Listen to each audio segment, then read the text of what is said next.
Assalamualaikum warahmatullahi wabarakatuh. Alhamdulillahirabbil alamin. Kita telah dipertemukan kembali dengan di pembelajaran mentoring. Nah, pada pagi hari ini kita akan membahas tentang pentingnya syahadatain. Ya kan, mari kita taklukkan dunia dengan syahadat. Seberapa penting sih syahadatain itu? Sebelum ke situ kita akan mengulang kembali apa sih syahadatain itu. Nah, syahadatain itu sendiri adalah dua kalimat syahadat yang bunyinya adalah asyhadu alla ilaha illallah wa asyhadu anna muhammadar rasulullah, ya kan, yang artinya adalah saya bersaksi bahwa tiada Tuhan yang berhak disembah kecuali Allah, dan saya bersaksi juga bahwa Muhammad adalah utusan Allah. Syahadat itu sendiri adalah pintu masuk ke dalam Islam. Dia menjadi syarat bagi seseorang yang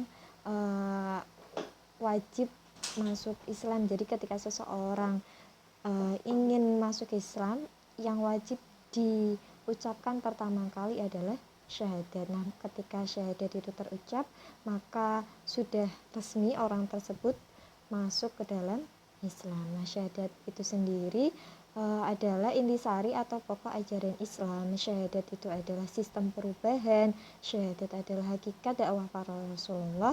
Syahadat itu memiliki keutamaan yang paling besar. Nah, seperti yang saya sampaikan tadi, syahadat itu sendiri merupakan pintu masuk seseorang ke agama Islam. Nah, pokok ajaran Islam itu sendiri apa? Nah, ketika la ilaha illallah itu terucap, maka Allah lah yang satu-satunya berhak kita sembah, yang berhak diibadahi. Nah, ketundukan, kepatuhan kita semata-mata hanya untuk Allah. Nah, makna la ilaha illallah itu sendiri menurut Syekh Said Hawa rahimahullah, tidak ada yang dipercayai dan tidak ada yang dimintai perlindungan, tidak ada yang dicintai, tidak ada yang diibadahi, tidak ada yang menguasai, tidak ada yang ditaati, tidak ada yang diagungkan, tidak ada yang dijadikan tumpuan, tidak ada yang dimuliakan, dan tidak ada yang berhak menentukan hukum melainkan Allah. Nah, jadi pada makna tadi bisa disimpulkan bahwa yang berhak kita cintai, yang berhak kita sembah, yang berhak kita taati terhadap agama kita, yang berhak kita agung-agungkan semata-mata hanya pada Allah. Nah, pokok ajaran yang kedua pada kalimat syahadatain itu sendiri adalah ketika Muhammad Rasulullah itu terucap, yakni Nabi Muhammad itu adalah utusan Allah, maka Nabi Muhammad kita jadikan sebagai teladan dalam segala hal aktivitas keseharian kita, yakni kita mencontoh segala apa yang dilakukan oleh Nabi Muhammad. Nah, sistem perubahan dari zaman Rasulullah, yaitu yang pertama ada dari Umar bin Khattab, terus kemudian ada Bilal bin Rabah, terus ada sampai ke ranahnya suku Aus dan Zakhraj. Pada Al-Quran, Quran surat Nuh ayat 2-3, Nuh berkata, "Hai kaumku, sesungguhnya aku adalah pemberi peringatan yang menjelaskan kepadamu bahwasanya sembahlah oleh Allah, bertakwalah kepadanya, dan taatlah kepadaku."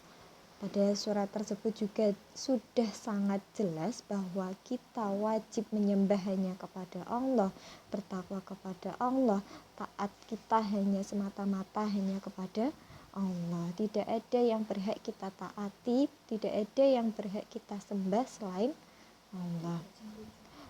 Quran surat Hud ayat 61, "Dan kepada kaum Samud kami utus saudara mereka Sholih.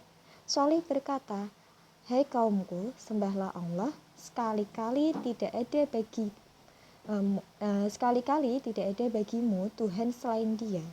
Dia telah menciptakan kamu dari bumi atau tanah dan menjadikan kamu pemakmurnya."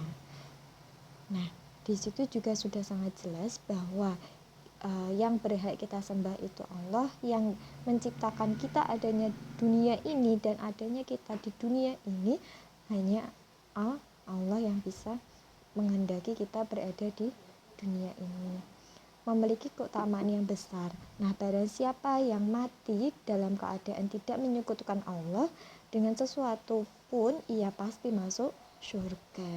Nah, jika kita tidak menyekutukan orang lain, tidak menyekutukan Allah, kita beribadah semata-mata hanya kepada Allah, taat kita tadi hanya kepada Allah, insya Allah jika hal-hal yang kita lakukan itu adalah atas nama Allah dan kebaikan atas nama selalu takorup ilallah, insya Allah surga kita akan selalu terbuka. 2 kalimat syahadat itu merupakan kunci untuk membuka pintunya surga. Jika kita sudah mengucapkan kalimat syahadat tadi, artinya kita sudah masuk Islam. Nah, di situ pula surga sudah terbuka. Tinggal kita bagaimana caranya masuk untuk ke surga tadi, bagaimana jalan yang akan kita ambil tadi. Nah, gigi pada kunci tersebut merupakan pengamalan dari syahadat tersebut. Tanpa gigi-gigi, kunci tidak akan bisa digunakan untuk membuka pintu. Nah, dari situ tadi bisa disimpulkan kalau kita ingin masuk surga dengan 2 kalimat syahadat tadi, ya caranya tadi, mari kita perbanyak hal-hal kebaikan. Mari kita dekatkan hati kita kepada Allah. Ibadah-ibadah kita niatkan hanya kepada Allah.